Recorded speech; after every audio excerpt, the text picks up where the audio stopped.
CTV News at 5 with Hudson Mack. If you are looking to buy a new home in the transition period between the HST and the provincial sales tax, you might want to wait until the end of the week. The housing industry will find out about the new transition rules for the harmonized sales tax when Finance Minister Kevin Falcon outlines a transition plan Friday. It'll give home buyers a better idea what their tax bill might look like. Falcon says the new rules do not come in the form of a tax cut, but they will ease the transition from the HST to the PST. For example, you may have a house that is being constructed in HST world that gets all the benefit of the lower costs, but they may be selling that house in PST world, where you're not going to have the corresponding value-added tax. I think that these rules will give an even stronger signal to the housing sector that there's now a lot of certainty. The BC homebuilders say the government's transition process to replace the HST threatened the potential creation of 8,000 jobs in construction last fall. Things seem to be picking up in the province. CMHC says housing starts were up by 26% in January. Our CTV News investigation into claims against the Wharfside Seafood Grill in Victoria by former employees has now caught the province's attention. This afternoon, we asked the Labour Minister why it is taking so long, in some cases up to 4 months, for the Employment Standards Branch to settle claims. Will you commit to doing a review and looking at some of these complaints to make sure that these vulnerable workers are treated in a fair fashion? Certainly, I think it's very important that all workers are treated in a fair fashion. That's why we have the employment standards that we do. But I think the important message here to people is if you believe you're not being treated fairly, make sure you understand all the facts and make sure that you make a complaint. My understanding of this is that it's under active investigation, and when that's concluded, I'm certainly going to be one of the people that will be very interested to know, are there lessons learned, or are there things that we can do better? Well, the NDP says the system is broken and says the province has failed employees, including those at the Wharfside. The New Democrats blame what they call drastic changes to the Employment Standards Act in 2001, which the party says gave unscrupulous restaurateurs free rein to abuse the rights of their workers.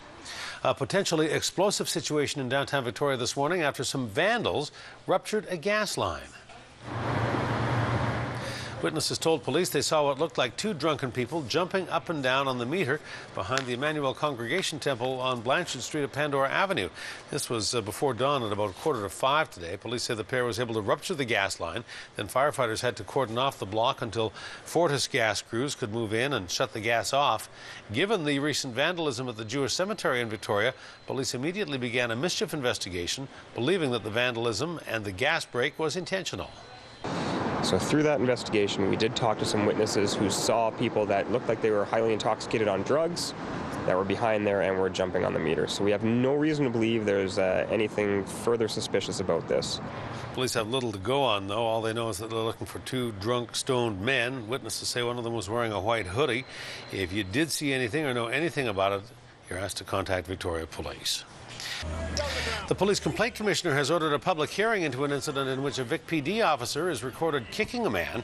This was video shot 2 years ago that went viral online as police tried to break up a drunken brawl outside a downtown Victoria nightclub. The officers involved were cleared of abuse of authority after the alleged victims did not cooperate in a disciplinary hearing. The Complaint Commissioner says a public hearing on the matter will determine the truth and restore confidence in the complaint process.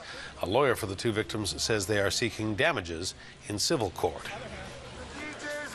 4 former BC Attorneys General are calling for legalization of marijuana. Colin Gableman, Ujjal Dosanjh, Graham Bobrick and Jeff Plant all agree in saying that legalizing pot would prevent gang violence and would lower court costs.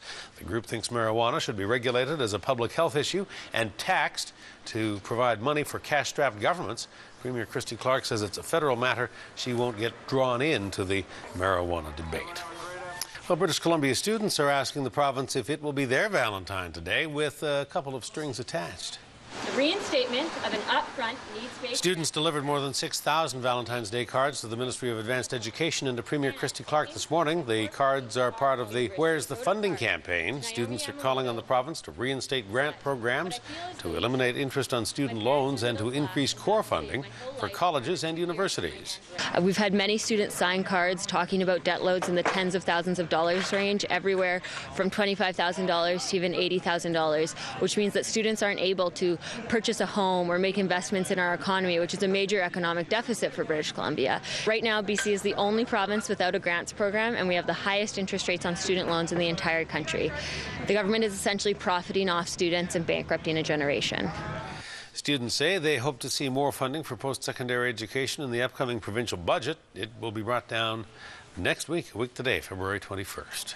An advisory if you might have been out with your dog or with your sweetie walking around the Elk and Beaver Lake areas today. There's a bright aquamarine goo that has floated up in the water, and it has prompted a stay out of the water warning. It is believed to be blue-green algae bloom. The Capital Regional District says it's testing the water and will tell us exactly what it is as soon as results come in. In the meantime, pet owners are urged to keep their animals out of the water, particularly near the scum on the surface. Actually heard about that yesterday, but I saw some like blue stuff, but I'm just not letting him go in the water, so. Where did you see the blue stuff? It was actually just like 10 minutes into my run, so it's just on the other side of the lake. Today? Or? Yeah. Really? Yeah, it's just like this like bluish kind of stuff. I don't know. I didn't think anything of it, but. Contact with the bluish-green algae can irritate your skin and eyes, your nose and respiratory system. If you do happen to touch it, or if your pet does, you should wash it with soap and water. Well, the future of a massive shopping development went before Central SAANICH Council last night, and before this project can clear the next hurdle, the municipality has passed a motion to ask for a council-to-council meeting with the Sayout First Nation. The First Nation has teamed up with a Vancouver developer to build a massive shopping complex near the Pat Bay Highway and Mount Newton Crossroad. The plan is to transform the land into a 650,000 square foot shopping destination called Jeskin Place. Central SAANICH Council wants to work out an agreement with the Sayout so the development will be mutually beneficial. Well, Central SAANICH is very keen to meet in short order with Sayout First Nation, a council-to-council meeting with the chief and the entire council from Sayout First Nation, so that we can iron out some of these matters and get a clear understanding of what their community's timeline is, and make sure that Central SAANICH's interests are also balanced with that. There are a number of concerns regarding the plan, including proposed changes along the Pat Bay Highway, which will be needed to accommodate development and get shoppers into and out of it. Well, a special Valentine's dinner is being held tonight at St. Paul's Anglican Church in Nanaimo, sponsored by the city, the Nanaimo Working Group on Homelessness, and the John Howard Society. Volunteers spent the day preparing to serve close to 300 people.